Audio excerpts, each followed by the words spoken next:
प्राचीन काल में कपिलवस्तु नामक एक राज्य में सिद्धार्थ गौतम नामक एक राजकुमार का जन्म हुआ। उनका जीवन ऐश्वर्य और विलासिता से भरपूर था। उनके पास सबसे सुंदर वस्त्र, स्वादिष्ट भोजन और असीम सुख सुविधाएं थीं। उनके पिता राजा ने उन्हें महल की चार दीवारों के भीतर हर सुख सुविधा प्रदान की, ताकि सिद्धार्थ का जीवन राजकुमार की तरह रहे और वे संसार की कठिनाइयों से दूर रहें। लेकिन सिद्धार्थ के मन में एक अजीब बेचैनी थी। उन्हें महसूस हुआ कि जीवन में इन भौतिक सुखों के अलावा भी कुछ और महत्वपूर्ण है। एक दिन उत्सुकता से प्रेरित होकर सिद्धार्थ ने महल के बाहर की दुनिया देखने का निर्णय लिया। उन्होंने चार दृश्यों का सामना किया जो उनके जीवन की दिशा बदलने वाले थे। सबसे पहले उन्होंने एक वृद्ध व्यक्ति को देखा जिसकी कमर झुकी हुई थी और जो कठिनाई से चल रहा था। फिर उन्होंने एक बीमार व्यक्ति को देखा जो दर्द से कराह रहा था। इसके बाद उन्होंने एक मृत शरीर देखा जिसे अंतिम संस्कार के लिए ले जाया जा रहा था। इन दृश्यों ने सिद्धार्थ के मन को गहराई से झकझोर दिया।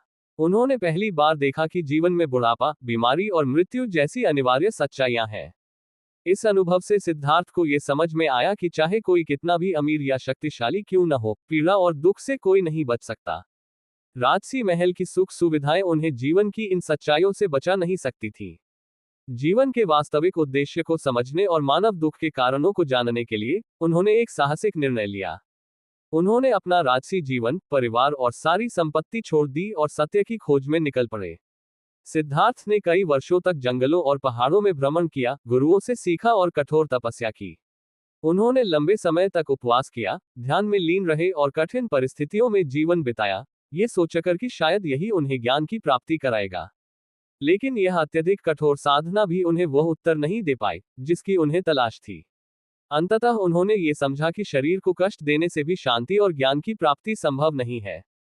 एक दिन सिद्धार्थ एक बोधि वृक्ष के नीचे बैठ गए और उन्होंने प्रण लिया कि जब तक उन्हें सत्य की प्राप्ति नहीं होगी, वे वहां से नहीं उठेंगे। उन्होंने गहरे ध्यान में डूबकर आत्मचिंतन किया। कई दिनों तक ध्यान के बाद एक सुबह सिद्धार्थ को गहन आत्मज्ञान हुआ। उन्होंने जीवन, मृत्यु और पुनर्जन्म के चक्र को समझा और यह भी कि दुख का कारण क्या है। उसी क्षण सिद्धार्थ गौतम बुद्ध बन गए, जागृत पुरुष। बुद्ध ने ये जाना कि जीवन में दुख की उत्पत्ति इच्छाओं और आसक्तियों से होती है और इनसे मुक्ति पाने का मार्ग है मध्यम मार्ग, जो न तो अत्यधिक भोग में है और न ही अत्यधिक तपस्या में। उन्होंने चार आर्य सत्य और अष्टांग मार्ग की शिक्षा दी, जो मानवता को ज्ञान, नैतिक आचरण और मानसिक अनुशासन का मार्ग दिखाता है। बुद्ध का ये प्रेरक जीवन हमें ये सिखाता है कि सच्चा सुख और संतोष बाहरी संपत्ति या प्रतिष्ठा में नहीं, बल्कि आंतरिक जागरूकता और आत्म साक्षात्कार में है। उनका जीवन इस बात का प्रमाण है कि जीवन की चुनौतियां और दुख हमें गहराई से सोचने और अपने भीतर की शक्ति को जगाने का अवसर देती है। उनके जीवन की प्रेरणा यह है कि हम सभी के भीतर असीम संभावनाएं हैं, चाहे हमारा जीवन कैसा भी हो। हमें केवल अपनी अंतरात्मा की आवाज सुनने और सच्चाई की तलाश करने की आवश्यकता है। बुद्ध का संदेश आशा, करुणा और आत्म सशक्तिकरण का है। चाहे हम जीवन में कहीं से भी शुरुआत करें, हम सभी के पास जागने और आत्मज्ञान प्राप्त करने की क्षमता है।